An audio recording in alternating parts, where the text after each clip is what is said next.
اندھیرے کمرے میں بس جو روشنی کی گول کرن تھی وہ اس کے لبوں میں دبی تھی۔ باقی کمرے میں قبر جیسا اندھیرا تھا۔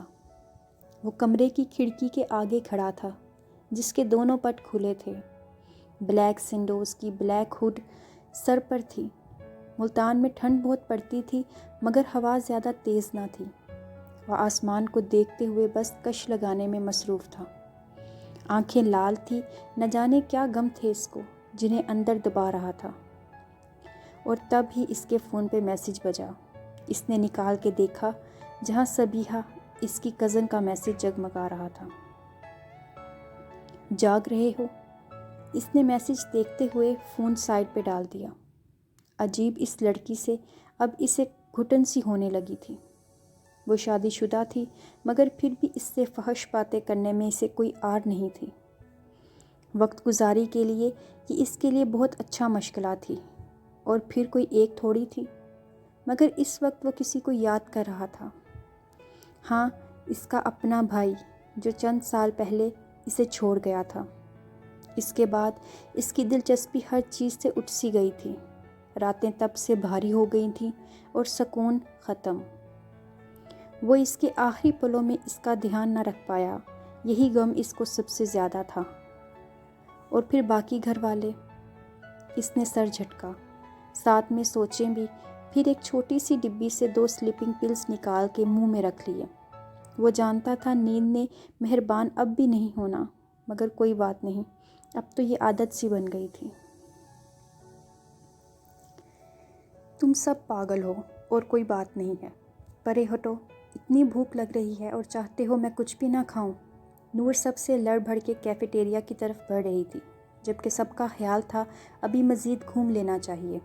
آج اس نے اپنی ساری اسکول کی دوستوں کو ایکسپو پہ جمع ہونے کا کہا تھا، اور آدھی سے زیادہ آئی بھی نہیں تھی۔ جو نہیں آئی تھی ان پہ لعنت بھیج کے وہ لوگ ایکسپو آ گئے تھے، اور اب اسے فوڈ کورٹ جانے کی پڑ رہی تھی۔ مگر باقیوں کا خیال تھا کہ بکس خریدی جائیں۔ وہ سب ہی ناولز کی شوقین تھی، پر نور کے لیے بھوک زیادہ ضروری تھی۔ اس کے آگے بڑھتے ہی وہ سب پیچھے لپکیں۔ پیسے ملاؤ، سب مجھے نہیں پتہ۔ فضا نے سب کے پیسے ایک ایک کر کے جمع کیے اور دعا کو اپنے ساتھ لیے اسٹال کی طرف بڑھ گئی۔ ٹیبل تو کوئی خالی نہیں، مبشرہ نے چاروں طرف نظر گھماتے ہوئے کہا۔ کوئی بات نہیں۔ نور نے سب کو ریلیکس کیا اور آلتی پالتی مار کے نیچے بیٹھ گئی۔ اسے دیکھ کے پہلے تو سب کنفیوز ہوئیں مگر پھر سب ہی بیٹھ گئیں۔ نور فرحان فرسٹ ایئر کی اسٹوڈنٹ تھی، بڑی بڑی آنکھیں، پتلی سی اور چھوٹی سی ناک اور پتلے ہونٹ۔ وہ کوئی اینیمی کریکٹر لگ رہی تھی۔ بلیک ابائی کے ساتھ پنک سکارف پہنے ہوئے وہ ابھی بھی معصوم لگ رہی تھی۔ سب لڑکیوں نے ہی حجاب لیا ہوا تھا، ایک دو نے نقاب بھی لے رکھا تھا۔ تھوڑی دور ان سے لڑکوں کا ایک گروپ تھا جو ذرا قریب آ گیا تو سب لڑکیوں کو لگا کہ انہوں نے یہاں بیٹھ کے غلطی کی، مگر نور ڈٹ گئی۔ اس نے سب کو ملا کے ان لڑکوں پہ خواہ مخواہ زور زور سے ہنسنا شروع کر دیا، تو انہیں رفو چکر ہونے میں 5 منٹ بھی نہ لگے۔ فضا کچھ کھانے کو لے آئی تو ان سب کی جان میں جان آئی۔ وہ پھر سے ناولز کی تلاش میں جٹ گئیں۔ کمرے میں گھپ اندھیرا تھا۔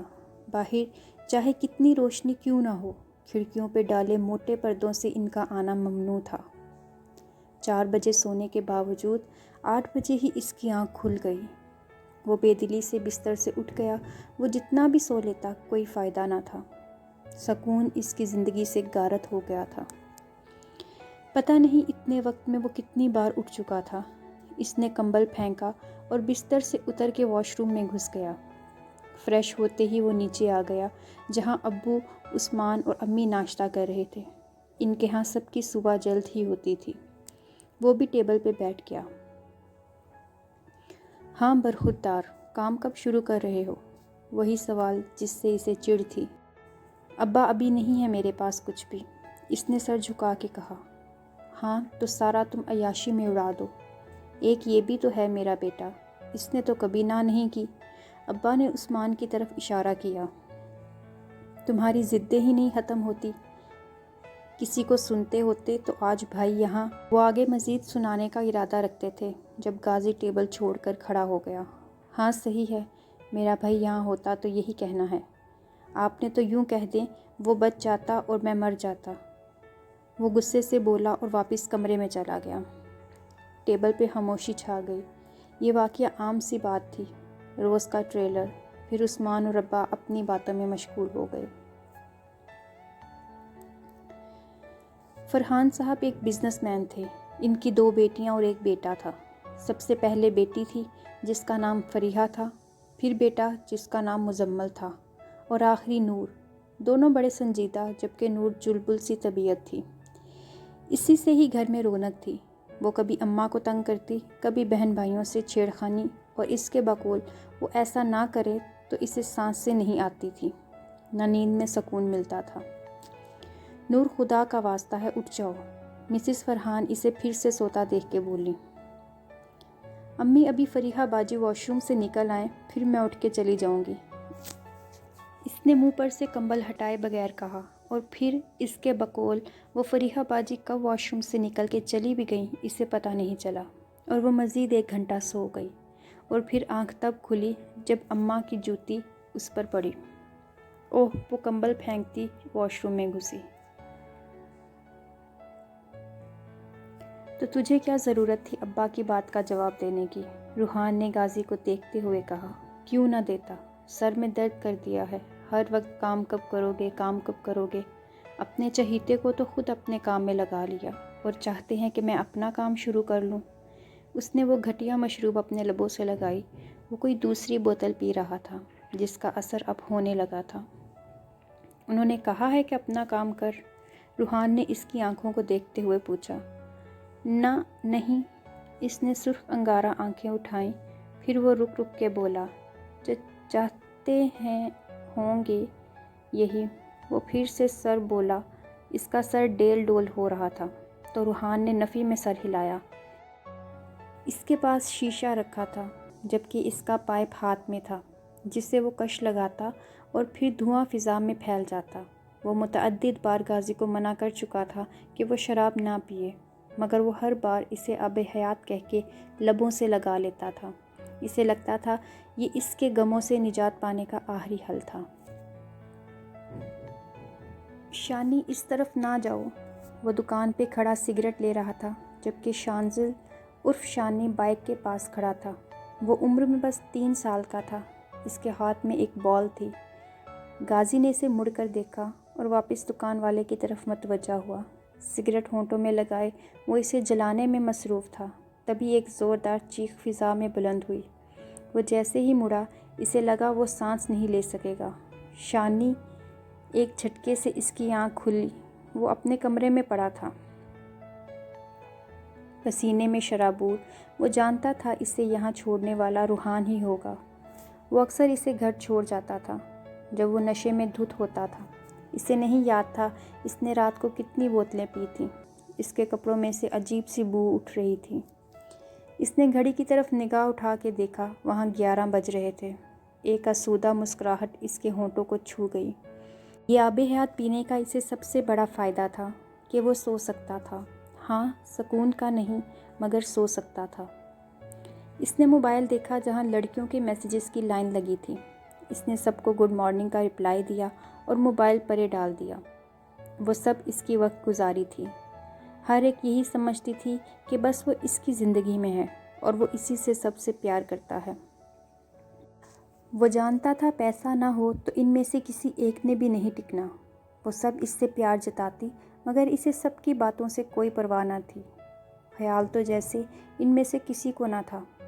ابھی بھی وہ 7 کی بجائے 11 بجے رپلائی دے، یا ان کا مسئلہ نہیں تھا۔ ان کا مسئلہ بس یہ تھا کہ غازی انہیں کب، کیسے، کس وقت شاپنگ کروائے۔ کبھی کبھی غازی کو لگتا وہ ان نام نہاد اپنوں کے بیچ میں پھنس گیا۔ پھر سے نہیں، اس نے بڑبڑاتے ہوئے سوچوں کو آنے سے روکا۔ اس کے سر میں ابھی بھی ہلکا سا درد تھا۔ وہ واپس لیٹ گیا اور 10 منٹ میں ہی سو گیا۔ اس کے آب حیات کا کمال۔ یار، میرا دماغ خراب مت کرو۔ فریحہ اس کی فضول باتوں سے تنگ آ گئی تھی۔ پہلے سے خراب ہے وہ تو، نور نے بنا رکے کہا۔ امی، اس کو بلا لیں، یہ مار کھا لے گی میرے سے۔ فریحہ کی برداشت جواب دے گئی تو وہ چیخی، اللہ حافظ کہتے ساتھ ہی وہ بھاگ نکلی۔ کیا کہہ رہی ہو؟ امی نے دیر سے سنا۔ کچھ نہیں امی، میں نے کر دیا ان کا کام۔ نور نے اس سے پہلے آواز لگائی، پھر مزمل کے کمرے کا پنکھا خواہ مخواہ بند کر کے بھاگ گئی اور وہ توقع کے مطابق پیچھے آیا مارنے۔ امی امی وہ تیز تیز بھاگتی اماں کے پیچھے لپکی۔ تب تک مزمل نے آ کے اسے ایک جڑ دیا تھا۔ امی نے حسب عادت دیر سے سنا۔ امی آپ بھی ایک تو دیر سے سنا کریں، تب تک پٹ پٹا جاتے ہیں ہم، پھر کہتی ہیں لڑا مت کرو۔ شکایت کیا کروں؟ وہ منہ بناتی باہر نکلی۔ واہ میرے اللہ، اتنی جلدی مکافات عمل! میرا دل سجدہ ریز ہو گیا۔ فریحہ نے اس کا مذاق اڑایا۔ پاگل کہہ کے وہ کمرے میں آئی، پھر موبائل اٹھایا جہاں وہ مبشرہ سے باتیں کرنے میں مصروف تھی۔ پھر ساری سوشل ایپ چیک کر کے اس نے موبائل بند کر دیا۔ وہ موبائل میں زیادہ نہیں لگتی تھی، نہ اسے کوئی کام ہوتا تھا۔ کبھی کبھار وہ بس اس پہ ناول پڑھتی تھی، مگر اس کے اور مبشرہ کے بقول بک سے پڑھنے کا اپنا مزہ ہوتا ہے۔ مستقل فون کی گھنٹی پہ وہ بڑبڑا کے اٹھا۔ اس نے فون پہ نگاہ دوڑائی جہاں رمضان کالنگ لکھا آ رہا تھا۔ غازی نے آنکھیں صاف کی۔ اسے معلوم تھا اس نے کسی کام سے ہی فون کیا ہوگا۔ سلام بوس، کیا حال ہے؟ آن کرتے ہی اس کی آواز ابھری۔ ٹھیک۔ وہ ہونٹوں میں سگریٹ رکھتے ہوئے بولا۔ اس کے سر درد کی دعا۔ باس، وہ جو پستول لی تھی آپ کی وہ فارغ ہو گئی ہے۔ کب پہنچاؤں واپس؟ غازی نے سگریٹ کا کش لگایا۔ ابھی کام نہیں ہے، رکھ لے لوں گا۔ پھر جواب دیا، اوکے باس، پر کب آ رہے ہو اپنے اڈے پہ؟ رمضان کو یقیناً پیسے چاہیے تھے۔ شام میں ملتا ہوں، کہہ کے اس نے فون پرے رکھ دیا۔ اسے معلوم تھا آج کا دن بھی خاص نہیں گزرنے والا۔ وہ پھر دیر سے اٹھا ہے، پھر عیاشی کے تانے۔ اس کے لیے تو یہ ہونا چاہیے، بولنے دو جو بولتے ہیں، عادت ہے بولنے کی۔ یہ وہ بات ہے جو اسے سوچنی چاہیے، اور ہر لڑائی سے پہلے وہ سوچتا بھی یہی تھا۔ اسے روحان نے یاد کروائی تھی، مگر جب بھی وہ لوگ اسے شانی کے حوالے سے تانا دیتے وہ بھڑک اٹھتا۔ شام میں اڈے کی طرف جاتے ہوئے وہ تیار ہوا۔ بلیک سینڈوز پہ وائٹ پینٹ، اس میں اس کے موٹے موٹے بازو خوب جھلک رہے تھے۔ وہ کمرے سے نکلتے ہی بنا کسی سے ملے ہی باہر آ گیا جہاں اس کی آڈی A4 کھڑی تھی۔ وہ سیدھا گاڑی میں بیٹھا اور گاڑی اڈے والے راستے پر ڈال دی۔ ابھی وہ مشکل آدھا رستہ ہی گزرا تھا کہ اس کا فون بجنے لگا۔ غازی نے فون کان سے لگایا جہاں عافیہ کی آواز ابھری۔ وہ رو رہی تھی۔ کیا ہوا ہے؟ وہ ایک دم سے بولا۔ وہ غازی کچھ لڑکے مجھے چھیڑ رہے ہیں، پلیز میری مدد کرو۔ وہ روز میرے راستے میں آ جاتے ہیں، کہتے ہیں گھر کسی کو بتایا تو اچھا نہیں ہوگا۔ وہ روتے روتے بولی۔ میں دیکھ لوں گا، تم مجھے ان کے بارے میں بتاؤ۔ وہ ضبط سے بولا۔ عافیہ اس کے لیے بہنوں جیسی تھی۔ اس نے سب کچھ بتایا۔ رکو، میں تمہیں اس کا نمبر دیتی ہوں، ہچکیوں کے درمیان بولی تو غازی نے فون کاٹا اور دوسری کال لگائی۔ رابطہ ملتے ہی وہ گویا ہوا۔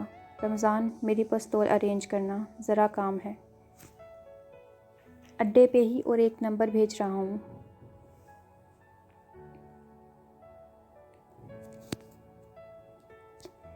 میں دیکھ لوں گا، تم مجھے ان کے بارے میں بتاؤ۔ وہ ضبط سے بولا۔ عافیہ اس کے لیے بہنوں جیسی تھی۔ اس نے سب کچھ بتایا۔ رکو، میں تمہیں اس کا نمبر دیتی ہوں، ہچکیوں کے درمیان بولی تو غازی نے فون کاٹا اور دوسری کال لگائی۔ رابطہ ملتے ہی وہ گویا ہوا۔ رمضان، میری پستول ارینج کرنا، ذرا کام ہے۔ اڈے پہ ہی، اور ایک نمبر بھیج رہا ہوں، یہ لڑکا مجھے آج شام میرے سامنے چاہیے۔ کال کاٹ کے اس نے عافیہ کا بھیجا ہوا نمبر رمضان کو بھیجا اور گاڑی کی رفتار بڑھا دی۔ کیسے موڑ پہ نہ جانے لائی ہے یہ زندگی، روٹھا روٹھا ہے نصیبہ، روٹھی روٹھی ہر خوشی۔ دیکھے تھے جو خواب سب ٹوٹ گئے وہ، کہہ رہی ہے آنکھوں سے شاید میری بے بسی۔ فریحہ اپنا فیورٹ ڈرامہ دیکھنے میں مصروف تھی۔ تبھی تیز آواز آئی، بند کر دو یہ گانا، اللہ کا واسطہ ہے، سر میں درد ہو گیا ہے سن سن کے میرے۔ فریحہ نے گھور کے اسے دیکھا جو گانے کے بیچ میں گانے کی ہی ٹون میں چیخنے لگی تھی۔ امی سے سمجھا لے، پٹ جائے گی۔ فریحہ غصے سے بولی۔ ہاں تو تم ہلکی آواز میں دیکھو، امی اسے بھی دیکھ لیں، 45 منٹ سب اس ڈرامے میں روتے ہیں اور اس کے بعد آدھا گھنٹہ باجی روتی ہے، وہ مذاق اڑانے والے انداز میں بولی۔ نور چپ ہو جاؤ، امی نے اسے ڈانٹا۔ اچھا ٹھیک ہے کہہ کے اس نے فون اٹھایا، پھر مبشرہ کو میسج لکھا۔ مجھے فضا کا نیا نمبر دو، وہ بغیرت میرا ناول لے کے گئی ہوئی ہے اور پھر واپس نہیں کیا اب تک۔ دوسری طرف میسج ڈیلیور ہو گیا۔ ہاں بھائی لے آیا، وہ جسے انگلش میں ایسڈ کہتے ہیں۔ غازی نے سگریٹ لبوں سے لگائی اور طنزیہ مسکراہٹ کے ساتھ کہا۔ باس وہ رمضان اسے شیشی پکڑاتے ہوئے کچھ کہنے لگا تھا مگر غازی نے ہاتھ اٹھا کے روک دیا۔ ہاں بھائی، لڑکی گھر بتائے گی تو کیا بگاڑے گا تو؟ غازی نے ایسڈ کی بوتل کھولی تو وہ لڑکا اس کے پاؤں میں گر گیا۔ سر معاف کر دو، میں بس محبت کرتا ہوں، وہ چھوڑ رہی ہے اور میرے پاس بس یہی طریقہ تھا۔ وہ بے ربط جملے بول رہا تھا جبکہ پورا کام پی رہا تھا۔ غازی نے اس کی حالت کے پیش نظر اسے چھوڑ دیا مگر اس نے سنا نہیں تھا، کیونکہ اگر وہ سن لیتا تو شاید اس کا گلا دبا دیتا۔ اس کی بہن پہ بات کی تھی کیونکہ اس نے۔ اگر تو آئندہ کے بعد اس گلی محلے میں نظر آیا تو لاش ملے گی تیری۔ غازی نے گن جیب میں ڈالی اور اسے پاؤں سے ٹھوکر مارتا ہوا نکل گیا۔ اس کا آج کا دن ادھر بیکار گیا تھا۔ اس نے اڈے پہ لڑکوں کے ساتھ 2-4 سگریٹیں پھونکیں اور اٹھ کے گھر آ گیا۔ سب کے اپنے مسئلے ہیں، جہاں جاؤ وہ بس باس کر کے کام ہی نکلواتا ہے۔ آج اس کا ڈرنک کرنے کا ارادہ تھا۔ وہ تھوڑی دیر لیٹ گیا، تبھی اس کا فون بجا۔ اف، اب کون سی مصیبت! ابھی تو وہ سب لڑکیوں کو گڈ نائٹ کر کے آیا تھا۔ اس نے ایک فون دیکھا جہاں غیر آشنا سا نمبر تھا۔ اس نے کچھ سوچتے ہوئے فون کان سے لگا لیا۔ اس سے پہلے وہ ہیلو کرتا، دوسری طرف سے شاید کسی کی ٹرین چھوٹ رہی تھی۔ کمینی، کب سے کہہ رہی ہوں میری کتاب واپس کر دے۔ نہیں، تمہارے تو جیسے ابا کی جائیداد ہے، لوٹ کے بیٹھ گئی ہو۔ میں مری جا رہی ہوں پڑھنے کے لیے، لیکن ایک تم ہو کہ نہ پڑھتی ہو اور نہ دے رہی ہو۔ اس کی غصے سے بھری آواز آ رہی تھی اور غازی کے لبوں پہ مسکراہٹ تھی۔ اسے سمجھ نہیں آ رہا تھا کہ یہ لڑکی کون ہے جو اس طرح بولے جا رہی ہے۔ میڈم، اس نے مسکرا کے پوچھا۔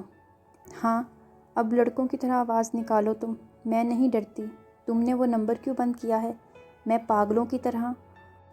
وہ آگے بھی بولنے کا ارادہ رکھتی تھی مگر غازی کا قہقہ چھوٹ گیا۔ وہ کافی عرصے بعد ایسے کھل کے ہنسا تھا۔ دوسری طرف اس کی بولتی بند ہو گئی تھی اور ساتھ میں کال بھی۔ غازی نے مسکراہٹ دباتے ہوئے فون ہٹایا، پھر میسج لکھا۔ میڈم بات تو کر ہی لیں، اس کا کیا ایک اور لڑکی ہاتھ آ جائے گی۔ 2 منٹ بعد رپلائی آیا، دیکھیں غلطی سے کال لگ گئی تھی، آپ ذرا شرافت کا مظاہرہ کریں اور اب میسج مت کریے گا، مہربانی۔ غازی میسج پڑھ کے ہنس دیا۔ ایسے ہی ایٹیٹیوڈ دکھاتی ہے سب شروع میں، اور اگر میں شرافت کا مظاہرہ نہ کروں تو؟ اس نے رپلائی دیا۔ تو بھاڑ میں جائیں۔ وہاں سے رپلائی آیا۔ غازی نے 2-4 میسج اور کیے مگر جواب نہیں آیا۔ اس نے کال کی تو بیل نہ جاتی، بس کٹے جا رہی تھی۔ وہ سمجھ گیا نمبر بلاک ہو گیا ہے۔ غازی نے اس کا نمبر AA سے سیو کیا تاکہ وہ نمبر سب سے اوپر رہے، پھر واٹس ایپ پہ چیک کیا جہاں وہ آن لائن تھی۔ اس نے اسے دوبارہ میسج کیا، میڈم، اور ساتھ ہی اگلا بھی، اگر آپ نے بلاک کیا تو اچھا نہیں ہوگا، تب تک جب تک آپ واپس ان بلاک نہیں کریں گی۔ غازی نے اسے میسج کیا اور سین ہوتے ہی اس کا آن لائن سٹیٹس آنا بند ہو گیا، یعنی نمبر بلاک۔ غازی نے لبوں پہ دبی سگریٹ کا کش لگایا۔ وہ ہنستے ہوئے یہ بھول گیا کہ وہ کسی غم میں غرق تھا۔ وہ ایک دم چونکا۔ آج وہ دوسری دفعہ اپنا غم بھولا تھا۔ ایک دفعہ وہ ایک لڑکی کی وجہ سے بھولا تھا، اب دوبارہ۔ اس نے سر کو جھٹکا، پھر ذہن اس کی آواز کو یاد کرنے لگا۔ اس نے مسکراتے ہوئے سلیپنگ پلز نکالی اور منہ میں ڈال لی۔ اوئے پاگل، یہ کس کا نمبر پکڑا دیا تم نے مجھے؟ نور نے غصے سے اسے سنائی۔ کس کا دے دیا میں نے؟ دوسری طرف مبشرہ کی آواز ابھری۔ فضا کا ہی تھا، اس نے اپنی طرف سے یقین دہانی کروائی۔ اچھا، مرد بول رہا تھا کوئی؟ پھر ایک دم سے اس نے غور کیا، نمبر اس نے خود غلط سیو کیا تھا۔ 24 کی جگہ وہ 42 ڈال چکی تھی۔ چونکہ اس نے ہینڈ فری لگائی تھی اس لیے وہ دیکھ سکتی تھی۔ خیر چھوڑو، میں نے بلاک کر دیا، نور نے گہرا سانس لے کر کہا۔ بات ادھوری چھوڑی، پھر ادھر ادھر کی باتیں کر کے وہ سونے لیٹ گئی۔ غازی شبیر صاحب کی گرجدار آواز پہ وہ نیچے آیا۔ جی کیا ہو گیا شاہ صاحب کو صبح صبح؟ وہ نیچے آتے ہوئے بولا۔ وہ اکثر انہیں شاہ صاحب کہہ کے بلاتا تھا۔ تم نے قسم کھائی ہے باپ کی عزت خاک میں ملانے کی؟ وہ بری طرح چیخے۔ کیوں، اب کیا کر دیا میں نے؟ وہ ان کے سامنے کھڑے ہوتے ہوئے بولا۔ تم نے عافیہ کے کسی معاملے میں ہاتھ ڈالا تھا؟ آخر چاہتے کیا ہو تم؟ اپنی عاشقی خاندان سے دور رکھو، میرا نام مت خراب کرو۔ وہ دہاڑے تو غازی کے دماغ کا فیوز اڑ گیا۔ کیا عاشقی؟ ارے وہ تنگ کر رہا تھا، اس کی عقل کو ٹھکانے لگا کے آیا ہوں، غازی اونچی آواز میں بولا۔ اسے سمجھ نہیں آ رہا تھا بات کیا کی کیا ہو گئی۔ ہاں تو تم قومی ہیرو ہو، وہ پھر سے بولے۔ نہیں، مگر بغیرت بھی نہیں ہوں، وہ بول کے باہر نکل گیا۔ اگلے دن نور پریشانی سے تڑپ اٹھی۔ اس کے واٹس ایپ پہ کوئی 50 غیر آشنا نمبر سے میسیجز تھے اور یہ لکھا تھا، جب تک وہ اس نمبر کو ان بلاک نہیں کرے گی یہ سلسلہ چلتا رہے گا۔ نور کا دل کیا کہ وہ وقت کا پہیہ گھمائے اور اس وقت وہ نمبر صحیح سے ڈائل کرے، مگر پچھتانا کیا اب؟ اس نے سارے میسیجز ڈیلیٹ کر دیے اور فون سائڈ پہ رکھ دیا۔ وہ پھر سے بج اٹھا، دوبارہ الگ الگ نمبر سے میسیجز پر کال آنی شروع ہو گئی۔ اس کا دل کیا کہ موبائل دیوار پہ دے مارے، اور شاید مار بھی دیتی، مگر نہیں یار، ایک ہی تو بیچاری کے پاس تھا۔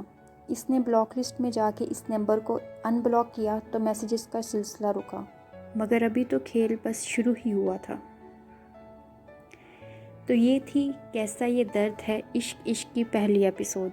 اگر ایپیسوڈ اچھی لگے تو اس ویڈیو کو لائک کریں اور نیکسٹ ایپیسوڈ کے لیے ہمارے چینل کو سبسکرائب ضرور کریں۔